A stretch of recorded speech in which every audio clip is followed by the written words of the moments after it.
여러분 요즘 MBTI라는 성격 유형 검사가 여러분들 사이에서 그리고 이제 어른들 사이에서도 굉장히 유행을 하는데 수학멘토님 혹시 MBTI가 뭔지 알고 계세요? 약간 요즘에 유행하는 성격 검사, 약간 16가지의 종류가 있다고 알고 있습니다. 일단 딱 처음 만나는 사람과는 무조건 MBTI부터 시작을 해봐야 된다. 라는 게 거의 공룰인 상태죠, 지금. 네, 저희 수학멘토님 MBTI 한번 제가 맞춰볼게요. ENTP? ENTP. 세상에 하나밖에 못 맞았어요. 하나밖에 못 맞았어요? 맞았다. 네, 이렇게 요즘 MBTI에 관한 이야기들을 여러분들도 굉장히 많이 하고 계실 텐데 오늘 그 MBTI 과연 과학일까요? 혹은 과학의 영역이 아닐까요? 이런 유사과학을 주제로 얘기 나눠보도록 할게요. 카이스트 질문다락방. 네, 이번 달은 한번 유사과학을 주제로 이야기를 나눠보려고 이렇게 가져왔는데요. 자오는 또 만우절이 있는 달이잖아요. 그래서 이제 과학으로 거짓말을 한다는 개념으로서 유사과학을 받아들일 수도 있지 않을까 해가지고 이런 주제로 한번 이야기를 해보게 됐습니다. 그래서 딱 보이시는 이미지도 피노키오, 거짓말의 대명사죠. 이렇게 한번 이미지를 준비를 해봤고요. 그래서 유사과학, 흔히들 일상생활에서 많이 접하는 이야기 주제로서 성격을 이야기할 때 뭐 예전에 MBTI가 나오기 전까지만 해도 우리는 혈액형을 중심으로 성격을 막 파악한다. 이런 이야기가 굉장히 많았습니다. 이제 뭐 A형이면은 조금 소심한 성격이다. B형이면은 조금 모난 데가 있다. AB형이면은 특이하다. 뭐 이런 식으로 굉장히 다양한 이야기들이 오갔는데요. 이제 이게 조금 더 발전된 형태로 볼 수도 있는 것이 바로 MBTI가 되는 거죠. 어떻게 보면 근데 혈액형은 과학적인 근거가 이제 전혀 없는 상태에서 그냥 굉장히 극단적으로 몰아붙이는 느낌이 강했다면 그래도 MBTI는 통계적으로 이제 16가지 유형으로 세분화되기도 했고 사람들이 굉장히 많이 접하는 개념으로서 이거 좀 신빙성이 있네 라고 받아들여지고 있는 사회적 상황이 되고 있습니다. 혹시 MBTI에 대해서 이게 과학이라고 생각하시나요? 아니면 비과학이라고 생각하시나요? 저는 약간 과학적이라고 생각하는데 사실 약간 심리 검사 네. 같은 거는 예전부터 있었잖아요. 네네, 그걸로 그렇죠. 이제 진단을 하고 뭐 심리적인 약간 심리 치료 이런 것도 네. 할 수 있고 그래서 약간 그런 것의 연장선 정도 아닐까 싶습니다. 네, 그렇죠. 이제 사실 혈액형 같은 경우에는 피에 있는 어떤 혈구의 모양이 내 성격을 결정한다? 이건 굉장히 비약이 심해 보이죠. 그런데 이제 MBTI 같은 경우에는 그래도 꽤나 상세한 구체적인 질문들을 베이스로 해서 이제 너는 이런 유형이다 라고 결론을 내려주는 거기 때문에 어떻게 보면 사람들이 이건 통계적 또는 심리학적인 과학을 근간으로 하고 있다 라는 측면에서 과학적인 개념으로도 많이 받아들일 수 있다 라고 생각을 하고 있습니다. 그런데 이제 이 MBTI도 결국에는 이게 왜 이런 유형으로 결론이 나는지에 대한 설명을 뚜렷하게 할 수가 없기 때문에 이거를 과학으로 결론 지어야 하는가에 대해서는 아직도 의견이 분분한 상황이죠. 이제 이런 MBTI가 대표적인 그런 사례로서 이야기가 되고 있지만은 조금 더 살펴볼 수 있을 만한 거리가 굉장히 다양하게 있습니다. 그게 이제 옛날부터 이제 흥행했던 뭐 개념들 중에 특히 풍수지리설이라던가 아니면 관상 같은 거에서도 굉장히 이제 과학적인 통계적인 근거를 가지고 있다라고 하는 이야기가 많잖아요.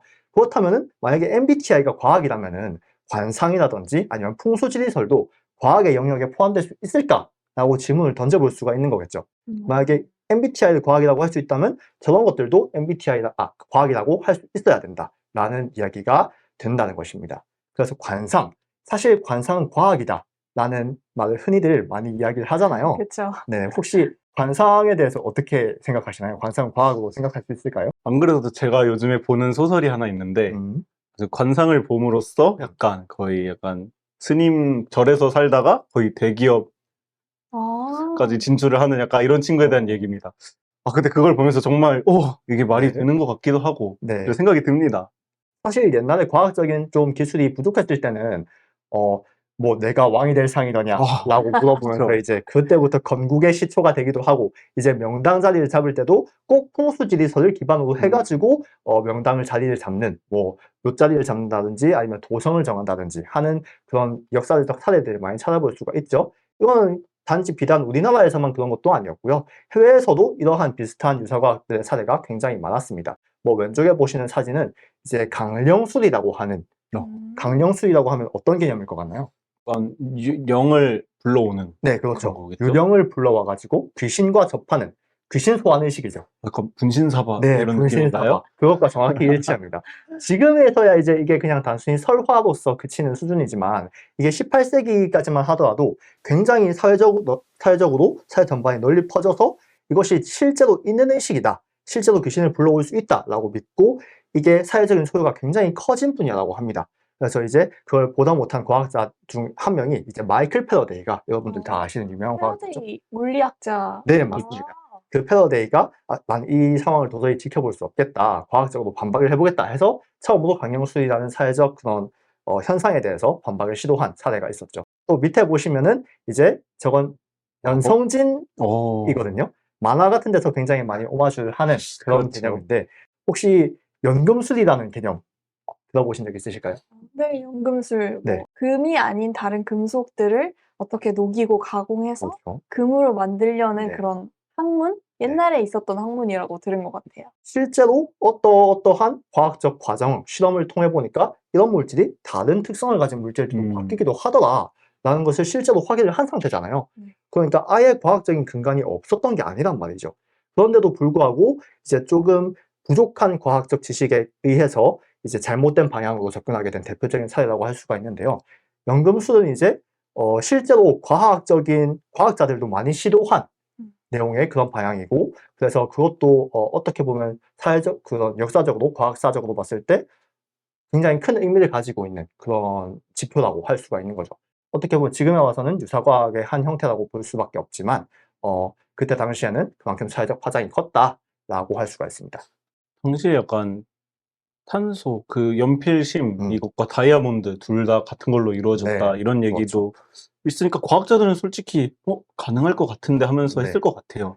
사실 어떻게 보면 굉장히 단순해 보이잖아요. 탄소 똑같은 원자의 배열만 다르게 하면은 어떤 거는 흑연이 되고 어떤 건 다이아몬드가 된다니까 원자의 배열? 생각해보면 별거 아닌 것처럼 보일 수가 있거든요. 그냥 레고 블럭 조립하듯이 네, 그냥 떼서 붙이고 네, 떼서 그것만 붙이고 하면 했더니 되는 다이아가 거니까. 되지 않을까. 그럼 엄청난 부자가 되는 아하. 부가가치를 생산해낼 수 있으니까 그런 거에 매몰될 수밖에 없더라라고 하는 거죠. 이처럼 이제 잘못된 지식은 사회적으로도 굉장히 큰 파급력을 가질 수가 있는데요. 이런 유사과학이 흥행하는 것은 비단 예전뿐만이 아니라 지금에서도 곳곳에 도사리고 있더라라는 겁니다. 불과 얼마 전에 이제 20년 내외일 거예요. 2000년대에 들어서 이제 물이 답을 알고 있다. 물의 결정 형태가 이제 우리가 말하는 그런 문장에 의해서 좌지우지 된다라는 말도 있고 더 나아가서 식물한테도 뭐 착한 말을 해주면 더 잘 자라고 나쁜 말을 해주면 좀 못 자란다. 또 이런 것도 있더라고요. 빵에다가 빵을 반죽을 할 때 착한 말, 좋은 노래를 틀어주면 맛있어지고 네, 그리고 이 빵을 갖다가 막 이상한 욕을 하거나 이러면은 맛이 없어진다. 심지어 이거는 어떤 특정 과자의 뒷면에 제조 설명서에도 붙어 있는 내용이더랍니다. 네, 음악을 들려주면은 이 과자가 좀 더 맛있다라는 내용의 설명이 붙어 있다고 합니다. 아직까지도요. 그래서 이게 유사과학의 한 일종으로서 사실 물의 결정 형태가 달라져? 그렇다면 조금 과학적으로 접근한 개념이네? 라고 생각할 수도 있는 거고 그런 어설픈 과학적 개념을 가지고 이제 사람들이 신빙성이 있다라고 오해를 하기 시작한다는 거죠. 오른쪽에 또 보이는 이 그림이 바로 이제 게르마늄이라는 물질입니다. 많이 들어보셨을 거예요. 이제 게르마늄의 효과에 대해서 막 팔찌 같은 거라든지 아니면 길거리 노점상 같은 데서 막 반지 형태로도 팔고 네. 그런 것을 많이 보실 수 있을 텐데 이게 뭐 건강에 굉장히 도움이 되고 유용하고 이런 효과들을 입증이 되었다고 하잖아요. 그렇다면 이 게르마늄이 도대체 어떻게 그런 효과들을 내는 것인가를 한 번 더 살펴보면은 이제 원적외선이라는 전자기파를 발생시킨다고 해요. 저 물질이. 그런데 그 원적외선이라는 것이 과연 저 물질에서만 나오는 것인가? 게르마늄에서만 나오는 게 원적외선이 아니란 말이죠. 주위의 모든 열을 발산하는 물질에서 나오는 것이 바로 원적외선인데 그렇다면 게르마늄만이 가지는 그런 원적외선의 특징이 있나? 또 그건 전혀 증명된 바가 없단 말이죠. 마치 원적외선이 저 게르마늄에서만 나오는 것처럼 포장을 해서 이게 효과가 있다라고 광고를 하는 그런 흥행들이 굉장히 주위에서 많이 보여지고 있습니다. 그렇기 때문에 주위에서 이제 이런 유사과학들의 사례들을 본다면은 여러분들도 꼭 한 번 더 그것에 대한 구체적인 근거가 있는지 살펴보는 습관을 가졌으면 좋겠다는 생각에서 이렇게 유사과학에 대해서 한번 다뤄보았고요. 네, 저희는 과학을 공부한 사람들이기 때문에 이런 지식을 접하면 아, 이게 아니구나라는 걸 바로 알아채는데 일반인 같은 경우는 사실 좀 과학적인 설명이 들어가 있으면 그냥 이게 맞는 거구나 하고 믿어버리는 경우가 많아요. 그래서 여러분들도 그런 뭐 뉴스들이나 혹은 그런 뭐 제품을 구매할 때 그런 것들을 잘 확인하고 과학적인 근거를 확인하고 구매하는 습관을 가지시면 좋을 것 같아요. 사실 부끄러운 얘기지만 저도 한때는 이게 굉장히 효과가 좋다더라라고 해서 설명을 보지 않고 그대로 구매를 할 뻔한 사례도 있습니다. 그게 아마 세탁볼이었던가 그런 거였을 거예요. 무슨 세탁볼을 안에 넣고 세탁을 시키면은 거기서 막 활성산소가 발생한다 이런 이야기가 있었는데 저는 세탁볼 이게 뭐지 하면서 세탁하기 귀찮은데 세제는 이제 또 환경에 나쁘니까 이제 좀 안 써보려고 이런 것도 있구나 하면서 혹했던 그런 기억이 있네요. 그렇기 때문에 여러분들도 꼭 제품을 살 때 그런 거 조심하셔야 됩니다. 유념하셔야 됩니다. 카이스트 질문 다락방. 그래서 이제 정리를 하자면은 유사과학을 영어로 하면 이제 pseudo science라고 합니다. 이제 그럴듯해 보이는 과학이라고 하거든요. 그렇다면 사실 지금 여러분들 주위에 가장 이렇게 의심을 해볼 만한 사례가 어떤 게 있을지도 한번 생각을 해보시고요. 저는 이 주제에 대해서 준비를 하면서 사실 과학이라는 게 증명하지 못한다면은 유사과학으로 충분히 의심해볼 법한 사례가 되지 않을까라는 생각을 해봤거든요. 그렇다면 여러분들 지금 가장 활발하게 사용하고 있는 인공지능 증명할 수 있을까요? 잘 모르겠습니다. 그게 어떻게 그런 결과를 내게 됐는지에 대해서 지금까지 수많은 과학자들이 도전을 해보았지만 사실 그 명확한 인과관계를 밝힌 사례는 없는 것으로 저도 알고 있거든요. 그게 이제 물리학적으로 접근을 해보기 때문에 물리학자들도 굉장히 많은 관심을 쏟고 있는데 그렇다면 인공지능도 과연 유사과학이라고 할 수 있는가? 라고도 충분히 생각해 볼 수 있다는 거죠. 물론 아닙니다만 물론 인공지능은 제가 이제 네. 공부하는 입장에서 약간 확률적인 뭔가 그렇죠. 기반한 이런 거지만 네, 정말 엄밀한 과학적인 근거들을 토대로 이루어진 게 인공지능이기 때문에 의심의 여지가 없습니다만 애초에 컴퓨터부터가 과학이잖아요. 그렇지만 그런 생각도 해볼 수 있는 게 아닐까 한다는 거죠. 그래서 처음에 저희가 MBTI라는 개념에서부터 출발을 했죠. 그렇다면 MBTI 과학인가에 대해서도 한번 생각해 보시면서 저희 멘토분들의 MBTI가 과연 어떤 무엇일지. 유형일지 궁금하지 않으세요? 저희 MBTI를 유추하셔서 추측하셔서 이제 유튜브 댓글로 저희 MBTI 예상된 MBTI를 남겨주시면 저희가 확인해 보도록 할게요. 네, 과연 몇 명이나 맞추실 수 있을지 저는 장담하건대 거의 제로에 수렴한다고 보고 싶습니다. 저도 16명 이상이 참여하지 않는 이상이야 못 맞추지 않을까. 네, 그러면은 유사과학에 대한 이야기 오늘까지 하도록 하겠습니다. 카이스트 질문 다락방. 네, 이렇게 4월 질문 다락방 과학 주제인 유사과학에 대해서 알아봤는데요. 이번 달에는 여러분들 주변에 있는 유사과학스러운 그런 현상에는 무엇이 있는지 혹은 이 현상이 유사과학 같다면 왜 과학적인 근거가 없는지 이런 부분들까지도 질문에 남겨주시면 감사하겠습니다. 그러면 저희는 5월 다음 달 영상에서 만나 뵙도록 할게요. 창의적인 질문이 세상을 바꿉니다. 질문 다락방. 안녕.